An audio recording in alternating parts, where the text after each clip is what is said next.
mysteriously disappeared from our town as soon as I delivered him this news. Have you ever felt the urge to do something that was always on your mind and let loose? Well, letting yourself go and you're letting your mind take control without discipline and do what you've always wanted to do. Well, I had thought I was making myself feel alive again.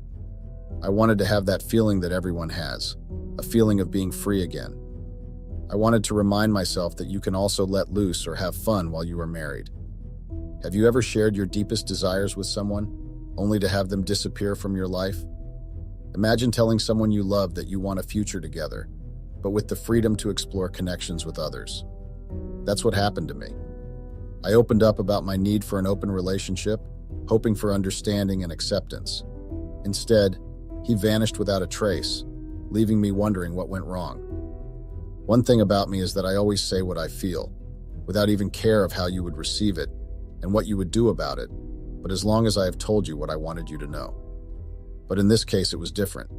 I didn't expect him to act the way he did.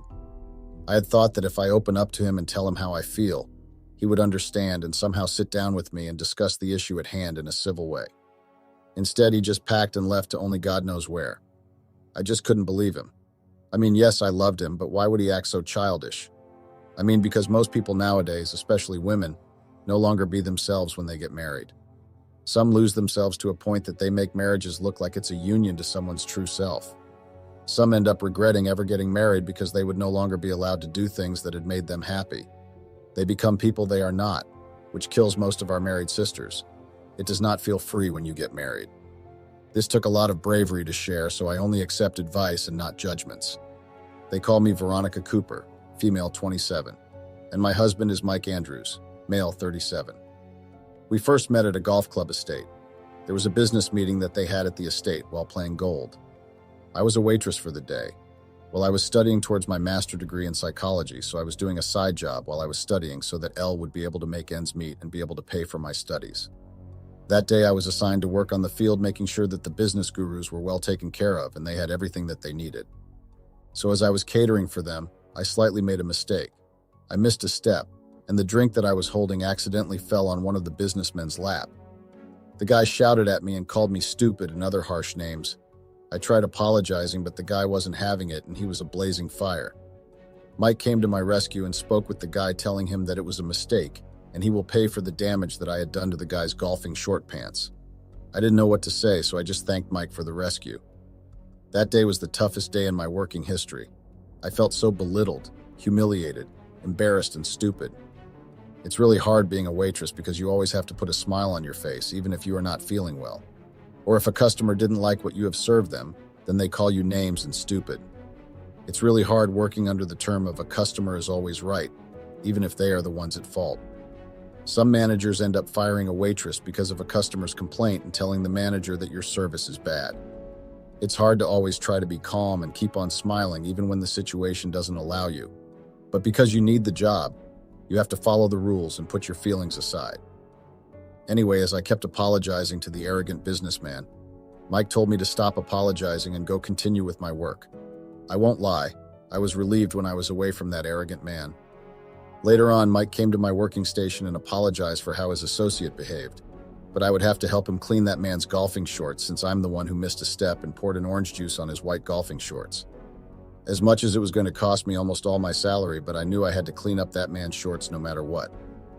Mike then asked him to give him my number so that he can call me when we have to go and clean the golfing short pants. I hesitated at first. I mean, I was only 20 years and I think he was 30 at that time. I eventually gave him my number because the guy was going to help me clean the arrogant man's short pants. He called after 2 days, mind you. At that time, I was thinking, how was I going to afford golfing pants? Or how was I going to get money to clean it? I met up with Mike at the mall. The guy bought new golfing short pants for the arrogant man. Since then, we got along. We would chat more through WhatsApp. Mike was a sweet, loving, and caring man who liked being cocky. He was just a breath of fresh air, a best friend, a good advisor, and an awesome lunch dates partner. 2 months after he told me that he couldn't hold himself anymore, he needed someone to grow old with. At first, I didn't understand what he was saying until he asked me to be his girlfriend officially. I was just lost for words. The guy is afforded and has everything that he wants and needs, so why would he want to have a girlfriend as simple as me? So we dated for like 8 months, and I can actually say that it was just everything and more. During those months, he had taken me to meet with his parents. They were such a welcoming and loving family, especially his mother. Oh, that woman is such a sweetheart with a good heart. And not to mention his sister, she was just a breath of fresh air. She had the vibe that I actually needed, and she was my age, which was a bonus. Well, I didn't have any friends, so Mike's sister became the best friend I had ever had. My relationship with Mike was just a bliss, and it was actually what I had been praying for. He was like my answered prayers, not knowing that the guy actually had anger issues and bipolar disorder. Mike would always make sure that I was happy, secured, and had everything that I needed. The guy even paid for tuition fees, imagine, and I will forever be grateful for what he had done to me. Well, since I do not have any family members in Woodlands, Singapore, it was hard for me to take Mike home to my family, but I had introduced him to them via Skype, which helped a lot.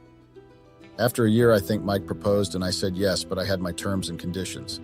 He got confused when I said that I had terms and conditions, but he listened to me.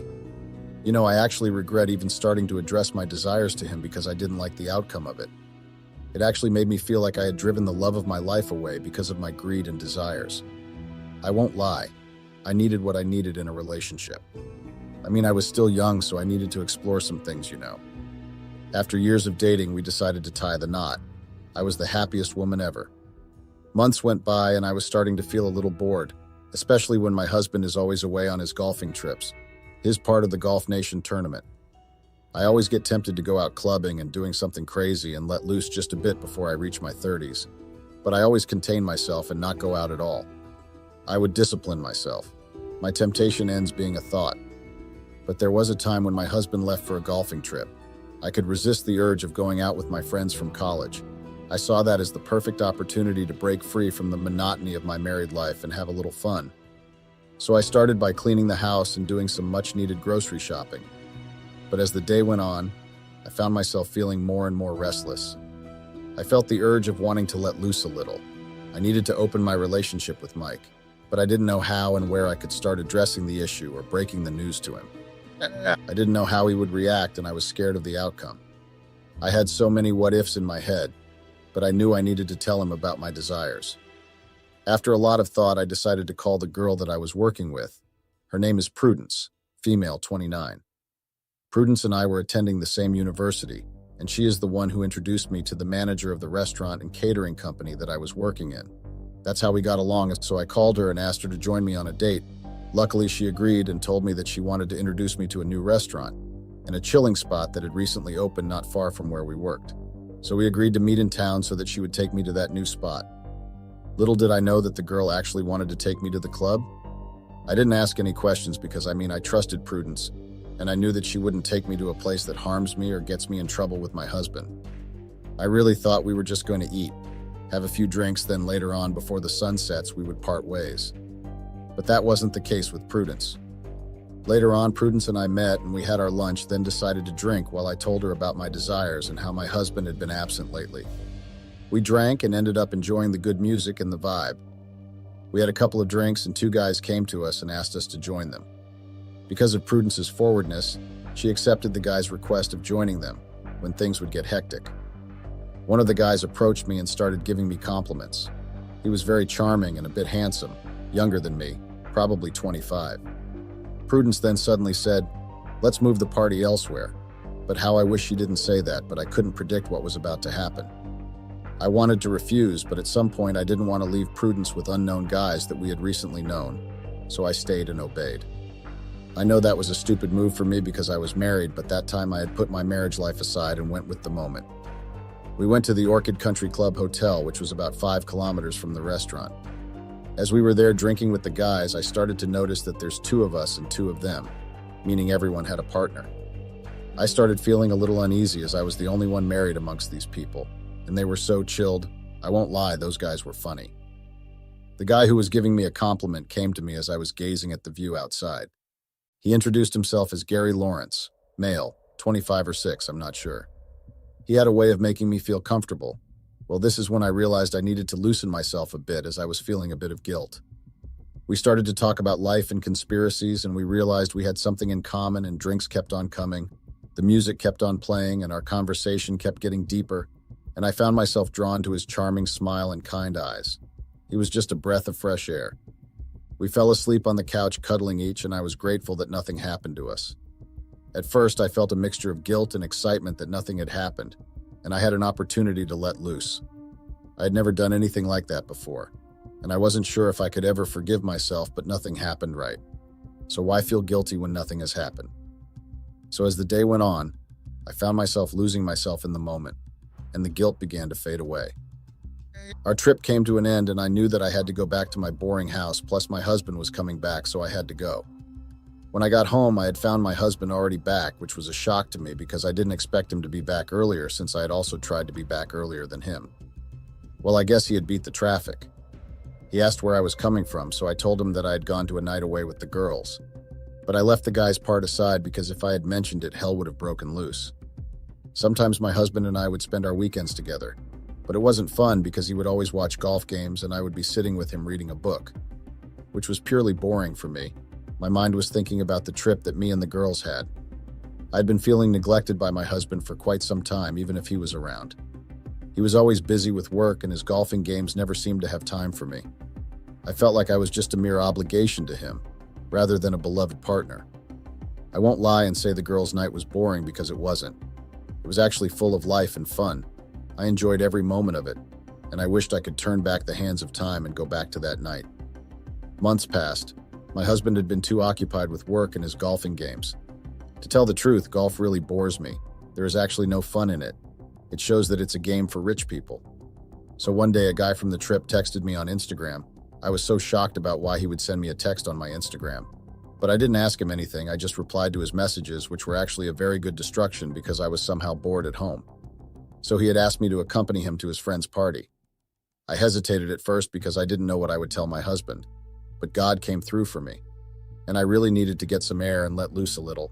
I had been cooped up in the house for way too long. I had been itching to let loose and have some fun, but I didn't want to do anything that would jeopardize our marriage. So that weekend was a great opportunity for me to let loose a little.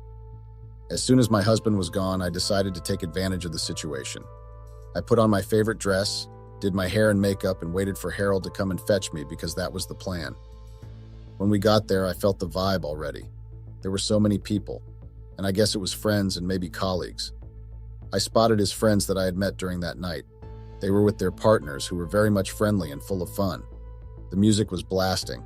Everyone was having their good time, minding their own business, and that was what I really needed. It felt so liberating to be able to be myself without worrying about what my husband would think. The next day, I woke up feeling a bit hungover and regretful. I had a bit too much to drink the night before, and I was worried that my husband would notice when he got back. But as I looked in the mirror, I saw a confident and carefree version of myself staring back. I realized that I didn't need to be perfect all the time, and that it was okay to let loose and have fun. Over the next few days, I continued to explore my newfound freedom whenever my husband was either at work or went golfing. I continued chatting and going out with Gary. He made me feel so much alive, as he also introduced me to new clubs around Woodlands. I knew from there that I had found my real self. I had finally found the person I had always wanted to be. Yes, my friend Prudence and I would go out, but she respected my husband, so they didn't want to be on his bad books. My friends treat Mike like he was a god or something. Sometimes I would think she was fooling him or me to think that she respected my marriage. One happy morning, well, I woke up happy and in a great mood that weekend. Simon and I had a very steamy and loving, intimate moment the previous night. We had a lot of lovemaking. So I decided to wake up early to prepare a nice breakfast for my husband so we would get ready for the day, as we had planned to go out together to pamper ourselves and try to bring back the spark that we once had before we got married. I had planned everything, you know. I was so happy that I was going to spend time with my husband after a long time of him always going out. So that morning he came down the stairs wearing his golfing clothes and came down with his kit. I didn't understand why he was wearing that, so I asked why he was wearing his golfing clothes while we had plans for the day. He just gave me a very lousy excuse and told me that his golf buddies had texted him and told him about the game that was taking place on the very same day that was supposed to be our day. My mood just instantly went down the drain.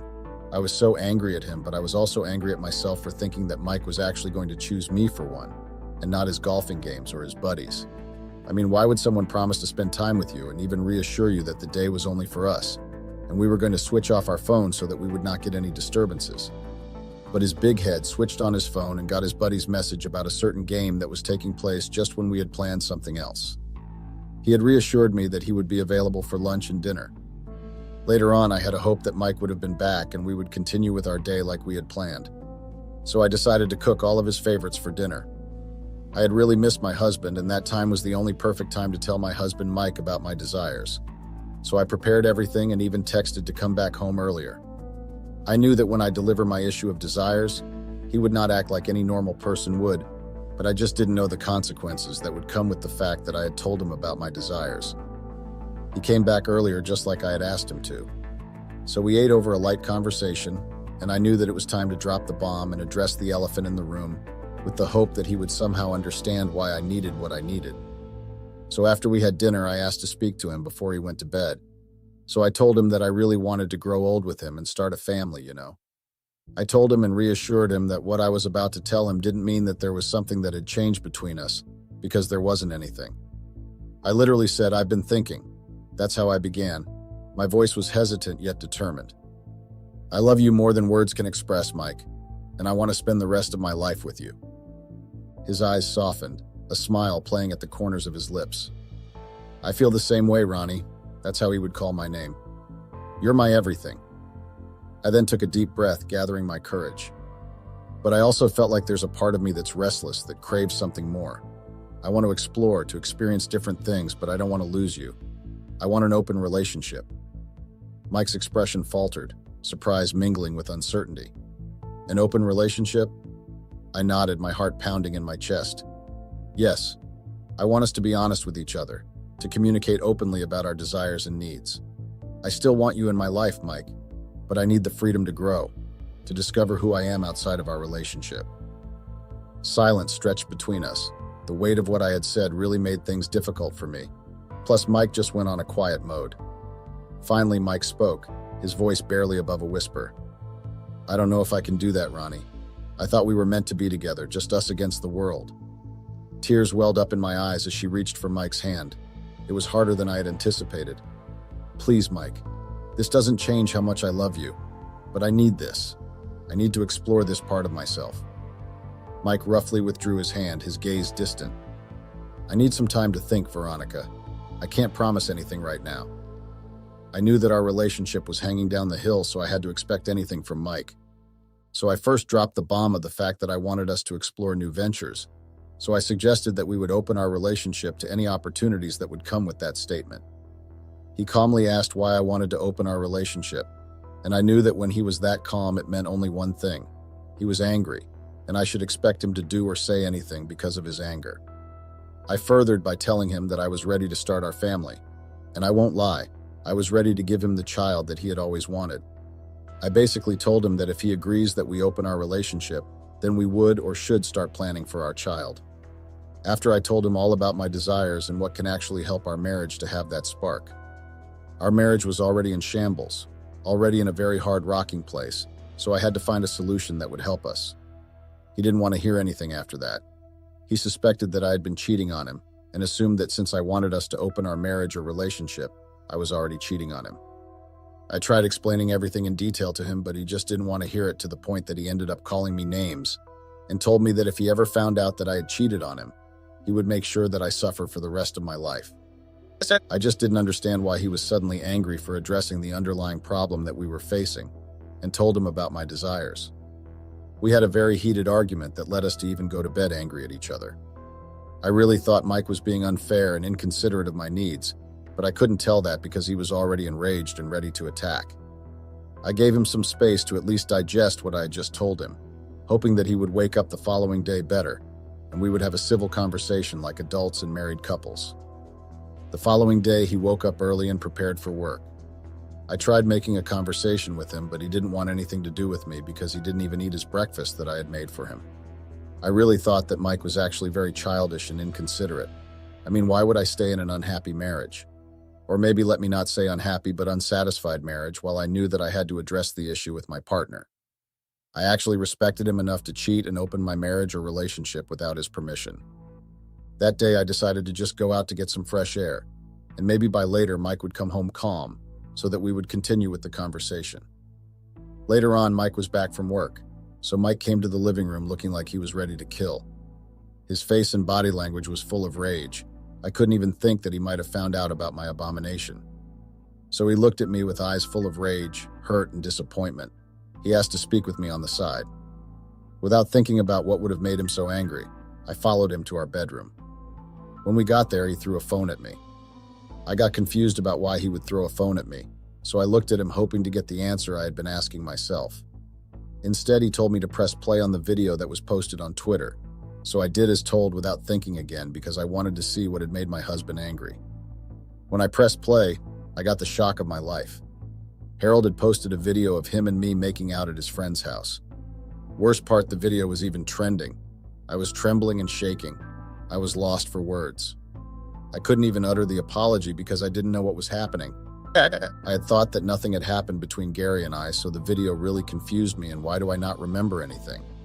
The way Mike was super upset and asked if that was the reason why I had wanted to open our marriage so that I could do those nasty things. My heart was beating so fast like I was having either a panic attack or a minor heart attack. What made my blood rush like that was the fact that I didn't remember anything, and who would have been that heatless to post such a video on social media? I felt my reputation, my dignity, and my image being ruined. I just didn't know how to react to the video, so I just decided to go to the park to unwind and at least try to calm down. When I went back to the house after like 4 or 5 hours that I had spent in the park trying to digest and think about the video that was trending, and the fact that I didn't remember anything, I wanted to know who would have leaked that video. I knew that I needed to find out. But the revelations really shocked me to the core. Okay, so when I got home, Mike wasn't there. I called out his name all around the house and even tried to call him, but nothing. His phone was suddenly off and it was taking me straight to voicemail. I left him a lot of messages, voice messages, and text messages. He actually left me a letter that stated that I should sleep with one eye because I had made him and he was going to destroy me, which got me really scared because I didn't know what he was referring to and what he would do. Never trust an angry lion because it can bite you roughly to a point that you would eventually find yourself useless and want to end things or disappear. And with the words that I had said, Mike vanished from Woodlands, leaving behind a trail of unanswered questions and shattered dreams. Days turned into weeks, and weeks into months, but there was no sign of him. I searched every corner of our small town, hoping for a glimpse of his familiar face, but he remained elusive, as if swallowed by the vastness of the world beyond. I tried calling again, but still the same results. My mind was racing and my heart was pounding so much I felt myself suffocating, but I knew that I had to first find Mike so that I would explain to him what had happened the following night. I tried tracking his phone using my computer because we had that agreement of tracking each other's whereabouts, using either our phones or car trackers. When I checked, I found out that his phone was off and his car was actually in the garage, meaning he had left the car. 2 weeks later, I had even given up on looking for Mike. I was worried about him. I won't lie because he had left without saying anything besides the threatening letter that he left. So I decided to go to the shops and buy some house essentials and groceries. As I was busy putting things in a trolley, I bumped into Gary.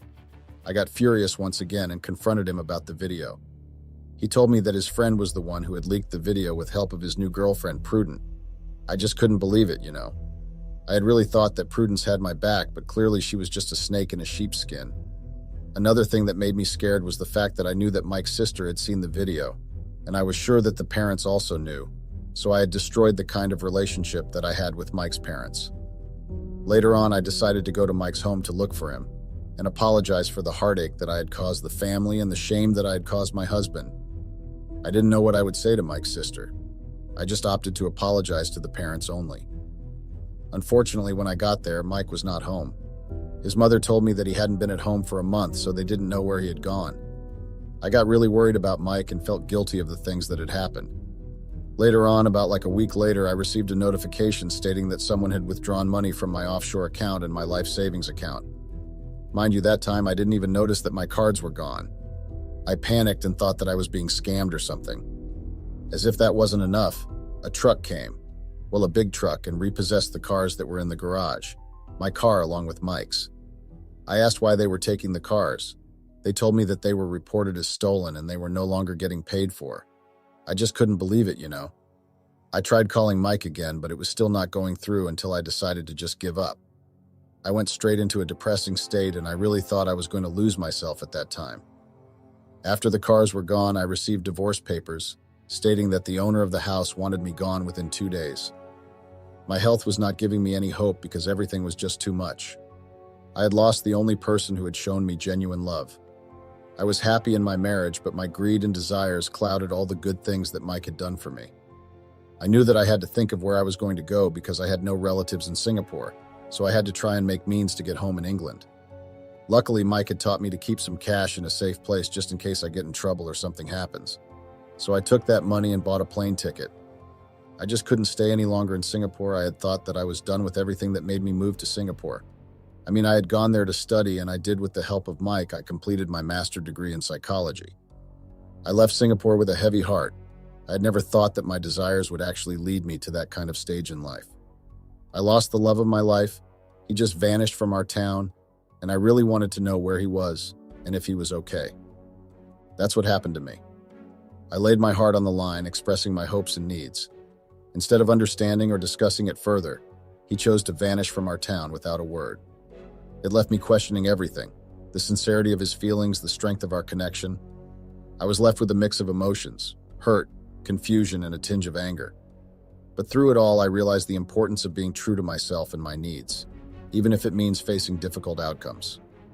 As time passed, I learned to live with the ache in my heart, the bittersweet reminder of a love that was once so pure and unyielding.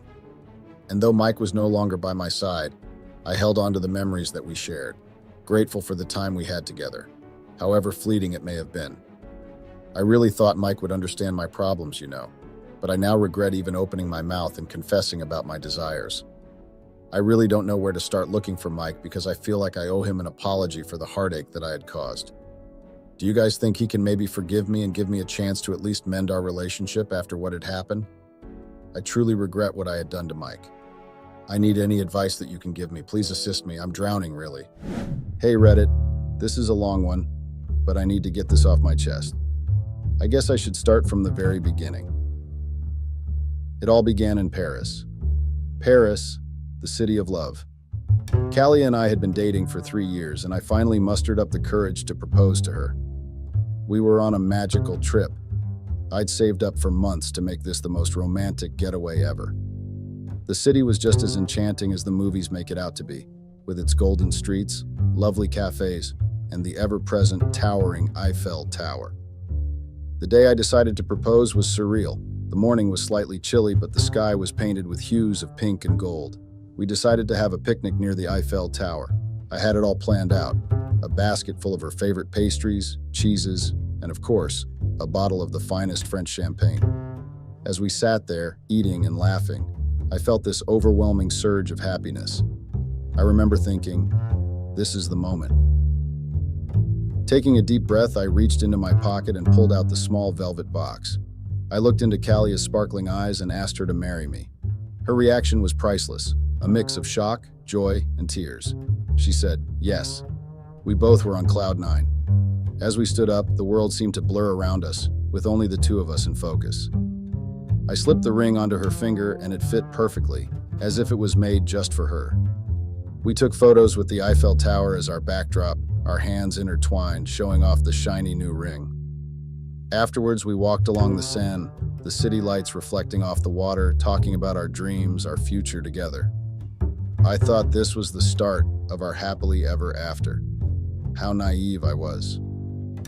So after the dreamy Paris trip, we came back to our life in New York. Everything should have been perfect, right? With the memories of Paris still fresh in our minds, I was looking forward to planning our wedding and starting our life together.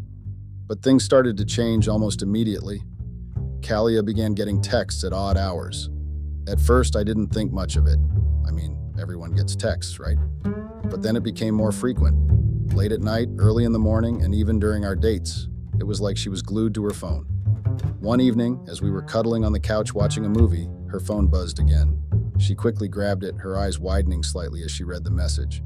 Trying to act casual, I asked, "Who's texting you so late?" She hesitated for a moment, then replied with a forced smile, "Oh, it's just a friend from work."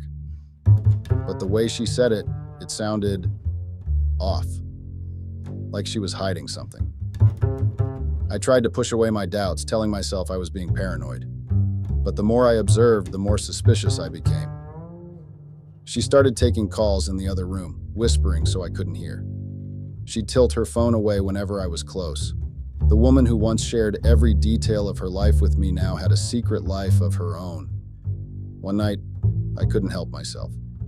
As she was in the shower, her phone buzzed again on the nightstand. I glanced at it and saw a name I didn't recognize. The message preview said, "Can't wait to see you tomorrow." My heart sank. I felt sick to my stomach. When Kalia came out of the shower, I decided to confront her. "Who's texting you with kissy emojis?" I tried to sound calm, but my voice betrayed my anxiety. She looked taken aback. "Oh, that? It's just, a joke. My coworkers and I, we have this weird sense of humor." I wanted to believe her. I really did. But something in her eyes told me there was more to the story. I let it go that night, but I knew I needed to find out the truth. What was Kalia hiding? Okay, Reddit. This is where things started to get really twisted. Remember how I said everything was changing with Kalia? Well, it took another turn when, out of the blue, my stepbrother Joran decided to pay a visit. Let me give you some background. Joran and I haven't spoken in years. There was a huge family fight when we were teenagers, and we went our separate ways. Our parents separated, and I hadn't seen or heard from him since. So you can imagine my surprise when he suddenly showed up at our doorstep in New York. I was shocked, to say the least. "Joran, what?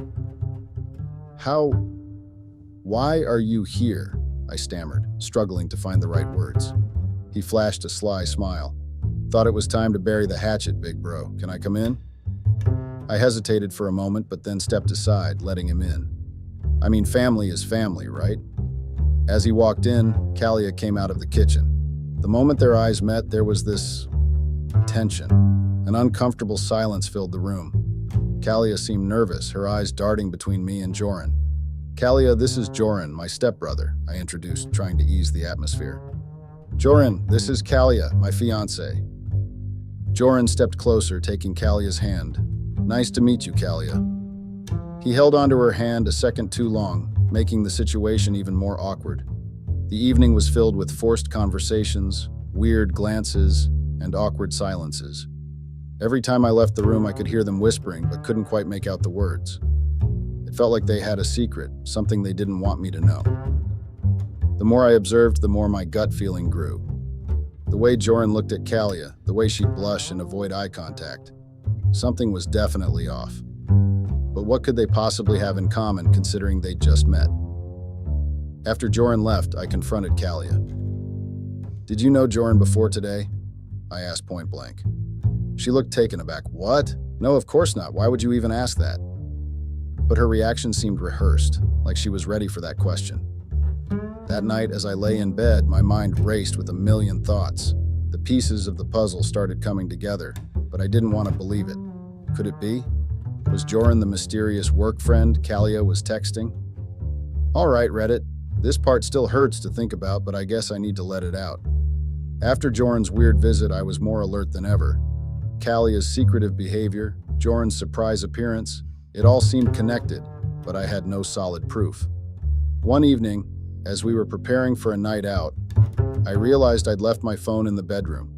I needed to make a quick reservation at our favorite Italian place downtown. Without thinking much, I grabbed Kalia's phone from the kitchen counter to make the call. As I was about to dial, I saw a notification pop up. It was from Joran. "Miss you. Last night was amazing." My heart sank to my stomach. The room started spinning, and I could feel my palms getting sweaty. This couldn't be happening. Curiosity got the better of me, and I opened their chat. Message after message confirmed my worst fears. They had been meeting secretly for months, even before our trip to Paris. There were intimate photos, secret rendezvous plans, and declarations of feelings. The woman I loved, my fiancé, was having an affair with my estranged stepbrother. As I scrolled further, I found out that they met at a work conference in Boston a year ago. Their relationship started as a friendship, but quickly turned romantic. They laughed about how clueless I was, how easy it was to lie to me. It felt like a knife twisting in my gut. Suddenly, I heard footsteps. Kalia walked into the kitchen and saw me holding her phone, her messages wide open. The color drained from her face. Kale, I can explain, she stammered. But I was beyond words. I felt numb, betrayed, and devastated. I threw the phone on the table and walked out. I needed to clear my head, to process what I had just discovered. The two people I trusted the most had stabbed me in the back. Redit, I never imagined I'd be in a situation like this. But life is unpredictable, isn't it?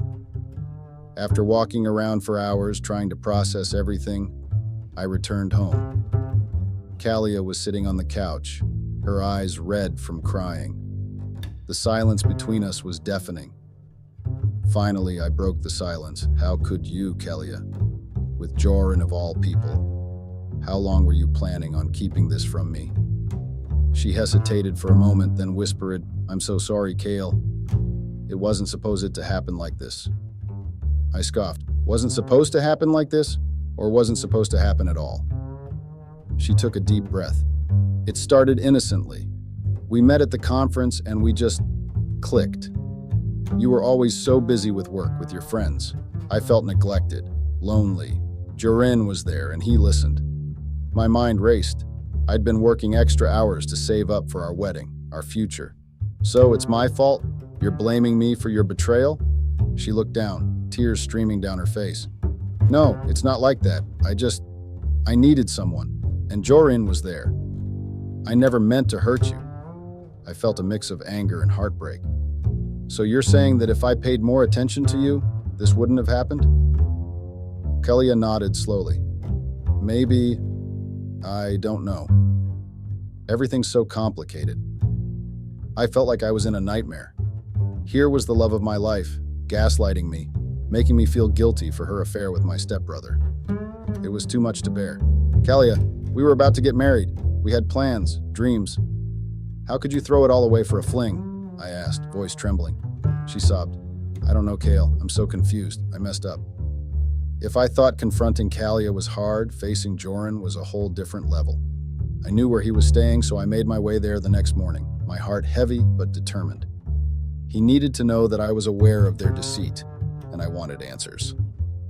I knocked on his door, trying to steady my shaking hands. Joran opened it with that same sly grin, his eyes scanning me up and down as if evaluating the damage he'd caused. Well, if it isn't the heartbroken fiancé, he sneered. Fighting back my anger, I shot back. Cut the act, Joran. What the hell were you thinking? She's my fiancé. He leaned against the doorway, crossing his arms. Was, Kale. Was your fiancé. And honestly, I did you a favor. If it wasn't me, it would have been someone else. I clenched my fists. What's that supposed to mean? Joran smirked. Kalia never really loved you. If she did, she wouldn't have fallen for me so easily. I could feel the heat rising in my face. This isn't just about Kalia, Joran. This is about you and me, our family, our past. Why? Why do this to me? He shrugged, feigning innocence. Life's funny, isn't it? Sometimes the universe throws people together, like Kalia and me. And sometimes it pulls them apart, like you two. My vision blurred with tears of rage. You're delusional if you think this is fate or destiny. This is betrayal, Joran. Betrayal by both of you. Joran took a step closer, his voice low and menacing. I showed you her true colors, Kale. You should be thanking me. I stared at him, unable to fathom his audacity. You may have won this round, Joran, but remember, karma has a way of catching up. Okay, Reddit, I know what you're probably thinking. Revenge isn't the answer, and two wrongs don't make a right. But at that point, the pain and betrayal had consumed me. I couldn't think straight. All I wanted was for Joran to feel a fraction of the pain he'd inflicted on me. One evening, while drowning my sorrows in a local bar, I ran into an old friend, Marcus. As we reminisced about old times, I steered the conversation towards Joran. Marcus's face darkened, and he mentioned something interesting. Joran was deep in debt. Apparently, he owed a significant amount of money to some not-so-friendly people in the city. This was my chance. Over the next few days, I discreetly gathered information on these dangerous individuals and their operations. If Joran owed them money, maybe I could use that to my advantage. One night, after ensuring I wasn't being followed or watched, I made an anonymous call from a payphone. I tipped them off about Joran's whereabouts, mentioning that he was trying to skip town without paying his debts. I hung up before they could ask any questions. Back home, I felt a mix of satisfaction and guilt. On one hand, Joran would finally get what was coming to him. But on the other, was I becoming just as bad as him? It was a whirlwind of emotions. The next morning, news broke out about a major scuffle at the hotel where Joran was staying. While the details were scarce, rumors suggested that it was related to unsettled debts. I couldn't help but feel responsible. What had I done? The days that followed were intense. Word on the street was that Joran had a nasty run-in with the people he owed money to. Rumor had it they gave him an ultimatum: pay up or face severe consequences. With no way to cough up the cash in such short notice, Joran fled New York, becoming a fugitive. In the midst of all this chaos, Kalia's life began spiraling too. Turned out her job had some connections to Joran. With him on the run, the company faced backlash, and she was made a scapegoat. Within a week, Kalia was out of a job. I'd see her sometimes, looking a shadow of her former self, pale, stressed, and worn out. Our paths crossed at a coffee shop one day.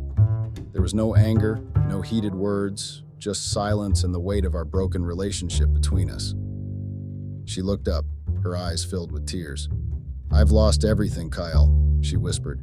"Joran's gone. I've lost my job and I've lost you."